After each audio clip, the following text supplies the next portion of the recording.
Welcome, Mitchell Mustangs. It's wonderful to be back again together today, April 7th, in our online classroom platform. So, just to review, we will be continuing on with our path, meaning Monday through Thursday, a reader's workshop mini lesson with our read aloud. Then you independently read. Finally, you will do a reader's response using your rubric to self-assess. And at the end of each week, you email your LC teacher your score. And remember, you're writing for, but you may choose your best reader's response and send us the score of your highest and best reader's response. In the subject, write your name and block number, and then let us know your score. We look forward to hearing from you. If you are able to attach, either send us in a Google Drive or attach your piece of writing, a picture of it, that's fantastic. If you are not able, at the very least, just email us your score so then we can hear from you and know that you are participating in our language arts department videos. On Fridays, Dr. Skeen will be with you with writing workshop lessons. So let's get back to reading. I love this book. I love this book because it is so beautifully written. I love the way that the author crafts the characters. And E.B. White does this so well because he is always using just the right words. He's putting us as the reader inside of the story. And he uses figurative language. He uses descriptive language. He uses dialogue so perfectly. As I'm reading this story, I know that it's well written because I can actually see the story. It's like a movie inside of my mind. That's when I know that I've chosen a great book, a well-written book, when I'm able to actually see the characters and hear the characters and see the setting. And I feel like I'm inside of the story with all of the characters. So as we read today, let's visualize this story, what's taking place. We're about to enter into the fair, and I'm so excited to read about the fair because I haven't been to a fair in a long time. So I'm going to live inside of this book and experience this fair through E.B. White's well-written words. So let's read.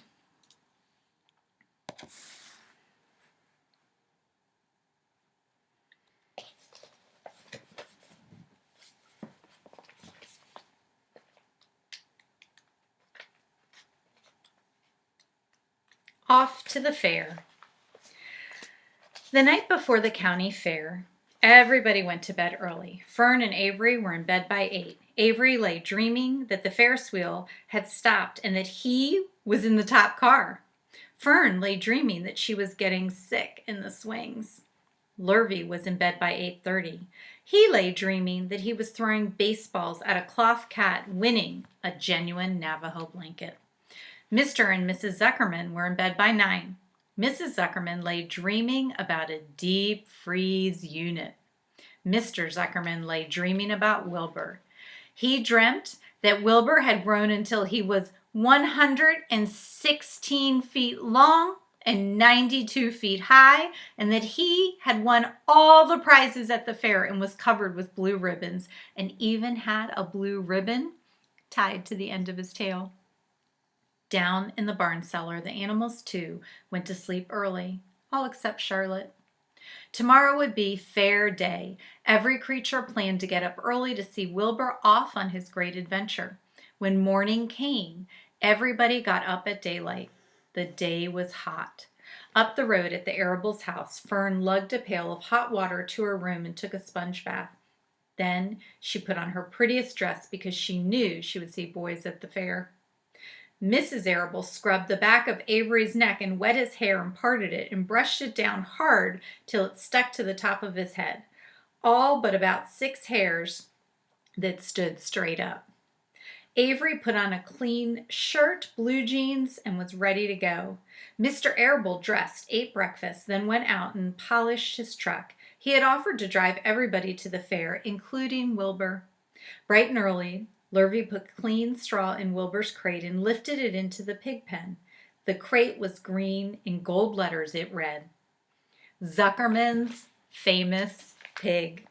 Charlotte had her web looking fine for the occasion. Wilbur ate his breakfast slowly. He tried to look radiant without getting food in his ears. In the kitchen, Mrs. Zuckerman suddenly made an announcement. Homer, she said to her husband, I am going to give that pig a buttermilk bath. A what? Said Mr. Zuckerman. A buttermilk bath. My grandmother used to bathe her pig with buttermilk when it got dirty. I just remembered. Wilbur's not dirty, Mr. Zuckerman said proudly. He's filthy behind the ears, said Mrs. Zuckerman. Every time Lurvy slaps him, the food runs down around the ears. Then it dries and forms a crust. He also has a smudge on one side where he lays in the manure. He lays in clean straw, corrected Mr. Zuckerman. Well, he's dirty and he's going to have a bath. Mr. Zuckerman sat down weakly and ate a donut. His wife went to the woodshed. When she returned, she wore rubber boots and an old raincoat, and she carried a bucket of buttermilk and a small wooden paddle. Edith, you're crazy, mumbled Mr. Zuckerman. But she paid no attention to him. Together they walked to the pig pen. Mrs. Zuckerman wasted no time. She climbed in with Wilbur and went to work. Dipping her paddle in the buttermilk, she rubbed him all over. The geese gathered around to see the fun, and so did the sheep and the lambs. Even Templeton poked his head out cautiously to watch Wilbur get a buttermilk bath. Charlotte got so interested, she lowered herself on a drag line so she could see better. Wilbur stood still and closed his eyes. He could feel the buttermilk trickling down his sides. He opened his mouth and some buttermilk ran in. It was delicious. He felt radiant and happy. When Mrs. Zuckerman got through and rubbed him dry, he was the cleanest, prettiest pig you ever saw. He was pure white, pink around the ears and snout, and smooth as silk. Can't you see him? E.B. White does such a perfect job with the words that he chooses and the figurative language that he uses. Smooth as silk. I love that simile. I can see Wilbur, and he's so beautiful. And it makes me want to read on to keep visualizing this story. I love to be inside of it. So let's keep reading. The Zuckermans went up to change into their best clothes. Lurvy went in to shave and put on his plaid shirt and his purple necktie. The animals were left to themselves in the barn. The 7 goslings paraded round and round their mother. Please, please, please, take us to the fair, they begged. Then all 7 began teasing to go. Please, please, please, please, please, please, please, please, please. They made a racket. Children, snapped the goose, we're staying quiety-idy-idy at home. Only Wilbur is going to the fair. Just then, Charlotte interrupted. I shall go too, she said softly. I have decided to go with Wilbur. He may need me. We can't tell what may happen at the fairgrounds. Somebody's got to go along who knows how to write, and I think Templeton better come too. I might need somebody to run errands and do the general work. I'm staying right here, grumbled the rat. I haven't the slightest interest in fairs. That's because you've never been to one, remarked the old sheep. A fair is a rat's paradise. Everybody spills food at a fair. A rat can creep out late at night and have a feast. In the horse barn, you will find oats that the trotters and pacers have spilled. In the trampled grass of the infield, you will find old discarded lunch boxes containing the foul remains of peanut butter sandwiches, hard-boiled eggs, cracker crumbs, bits of donuts, and particles of cheese. In the hard-packed dirt of the midway, after the glaring lights are out and the people have gone home to bed, you will find a veritable treasure of popcorn fragments, frozen custard drippings, candied apples abandoned by tired children, sugar fluff crystals, salted almonds, popsicles, partially gnawed ice cream cones, and the wooden sticks of lollipops. Everywhere is loot for a rat. In tents, in booths, in haylofts. Why? A fair has enough disgusting leftover food to satisfy a whole army of rats. Templeton's eyes were blazing. "Is this true?" he asked. "Is this appetizing yarn of yours true? I like high living, and what you say tempts me." "It is true," said the old sheep. "Go to the fair, Templeton. You will find that the conditions at a fair will surpass your wildest dreams. Buckets with sour mash sticking to them, tin cans containing particles of tuna fish, greasy paper bags stuffed with rotten—" "That's enough!" cried Templeton. "Don't tell me any more. I'm going." "Good," said Charlotte, winking at the old sheep. "Now then, there is no time to be lost. Wilbur will soon be put into the crate. Templeton and I must get into the crate right now and hide ourselves." The rat didn't waste a minute. He scrambled over to the crate, crawled between the slats, and pulled straw up over him so he was hidden from sight. "All right," said Charlotte. "I'm next." She sailed into the air, let out a drag line, and dropped gently to the ground. Then she climbed the side of the crate and hid herself inside a knothole in the top board. The old sheep nodded. "What a cargo," she said. "That sign ought to say Zuckerman's Famous Pig and 2 Stowaways." "Look out! The people are coming, shouted the gander. "Cheese it, cheese it, cheese it!" The big truck with Mr. Arable at the wheel backed slowly down toward the barnyard. Lurvy and Mr. Zuckerman walked alongside. Fern and Avery were standing in the body of the truck, hanging on to the sideboards. "Listen to me," whispered the old sheep to Wilbur. "When they open the crate and try to put you in, struggle. Don't go without a tussle. Pigs always resist when they are being loaded." "If I struggle, I'll get dirty," said Wilbur. "Never mind that. Do as I say. Struggle. If you were to walk into the crate without resisting, Zuckerman might think you were bewitched. He'd be scared to take you to the fair." Templeton poked his head up through the straw. "Struggle if you must," he said. "But kindly remember, I'm hiding down here in this crate, and I don't want to be stepped on or kicked in the face or pummeled or crushed in any way or squashed or buffeted about or bruised or lacerated or scarred or biffed. Just watch what you're doing, Mr. Radiant, when they get shoving you in." "Be quiet, Templeton," said the sheep. "Pull in your head. They're coming. Look radiant, Wilbur. Lay low, Charlotte. Take it up, geese." The truck backed slowly to the pig pen and stopped. Mr. Arable cut the motor, got out, walked around to the rear, and lowered the tailgate. The geese cheered. Mrs. Arable got out of the truck. Fern and Avery jumped to the ground. Mrs. Zuckerman came walking down from the house. Everybody lined up at the fence and stood for a moment, admiring Wilbur and the beautiful green crate. Nobody realized that the crate already contained a rat and a spider. "That's some pig," said Mrs. Arable. "He's terrific," said Lurvy. "He's very radiant," said Fern, remembering the day he was born. "Well," said Mr. Zuckerman, "he's clean anyway. The buttermilk certainly did help." Mr. Arable studied Wilbur carefully. "Yes, he is a wonderful pig," he said. "It's hard to believe that he was the runt of the litter.